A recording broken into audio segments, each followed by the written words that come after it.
Hey guys, Sam here from Technologetic, and today we're looking at the Swan M10 speakers, a 2.1 speaker system which I purchased about 2 years ago from PC Case Gear, but I've been looking around and there's not really any reviews of them, so I decided I should take a look.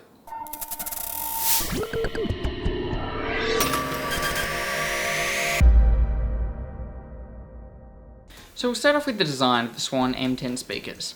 Coming in the box, you get the two satellite speakers, one for your left and one for your right, as well as a subwoofer, which is designed to be put on top of your desk, as opposed to a traditional subwoofer, which is supposed to go underneath.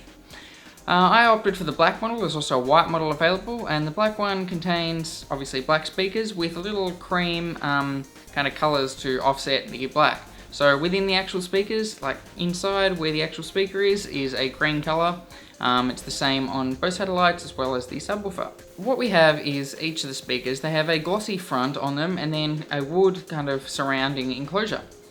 So on the front, this glossy black is extremely prone to fingerprints, and I recommend that you don't actually touch it. In the box, they give you these white gloves, kind of, I don't know, what you'd use picking up diamonds or something, but instead it's just for speakers.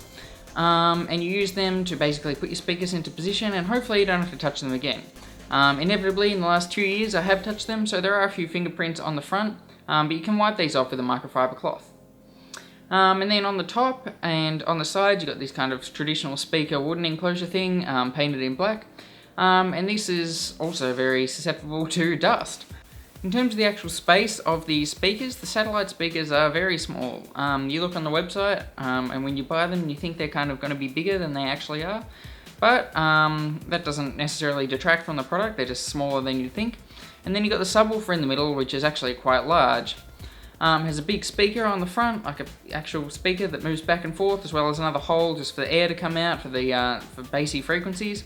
And then on that middle speaker, you've also got a volume knob, so it goes from 0 to, from like 10 o'clock to, to 5 p.m. or something kind of thing.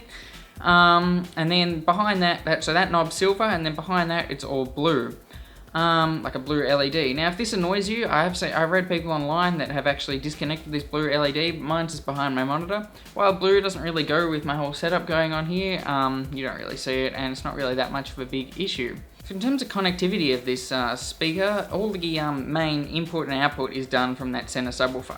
So the idea is you connect your two speakers from the side on the left and right to the middle one.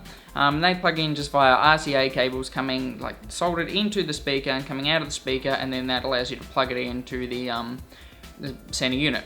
What I would have liked to see was plugs on either end, so you could actually replace your own put your own RCA cable in the middle in case you want to put the speakers a long way away or have a really short cable.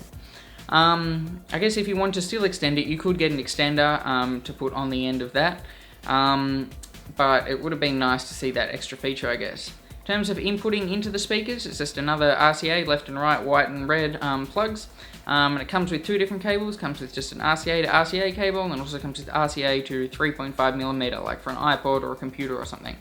I also would have liked to have seen a 3.5mm input directly on the speaker, but this current input provides enough versatility, I guess, because you can adapt between these two different, or between many different types of format. And so to power the speakers, you just plug them into a normal socket on the wall, and then I'm currently driving the speakers through a USB sound card, just because I happen to have one lying around, but you can just use it coming out of your normal line out or headphones or speaker jack of your computer or your laptop or your iPod or whatever you so desire.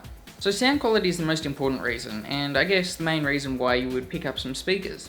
I did pick up speakers instead of headphones because, well, I do have headphones, but speakers, I don't know, allows you to, for other people to see what you're doing, hear what you're doing, I guess, and you just generally get a better and louder sound, I feel, more open sound.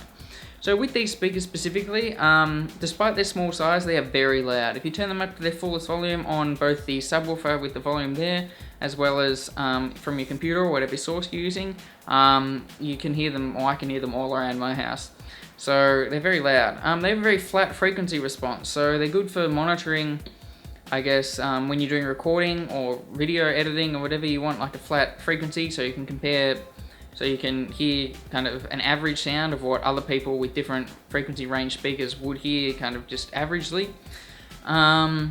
But on the subwoofer, you can turn up the bass if you so desire, so you can have an increased low frequency response. They're very, it's a very, like, the speaker's very clear, so these, the satellites are very, they provide, the sound clarity is high. I found I've been able to distinguish instruments in songs that I haven't even been able to hear through headphones or through other types of speakers. And I guess whenever I'm going out or whatever, you come back to these and you're kind of like, oh, great, here's my speakers back and they sound good. So I'm not exactly an audio expert, but I have used a variety of different speakers and headphones, I guess. And these do come out, for the price range, they're incredibly excellent. So thus, in conclusion, I bought these speakers for $150 AUD from PC Case Gear, a retailer in Melbourne. But I have noticed, just checking before, they're up to $180, so I guess the price fluctuates. I did buy them about 2 years ago, so maybe, I don't know, I guess the supplier controls the prices. But for $150 or even $180, they're definitely worth the price. They have really strong reviews, as I'm giving one here, and they look fantastic on my desk. They're very loud, they provide all the things that I need in a speaker. I wasn't really looking for like a surround sound thing, I just wanted some good sounding speakers to go with music. I don't really play games much, but they do work, obviously, because they're speakers, but they do work for games too. And you do get that left and right stereo image. So that's basically my review of the Swan M10s. Do recommend, do rate. And if you rated this video yourself, hit the like button down there and subscribe to Technologetic. Thanks for watching.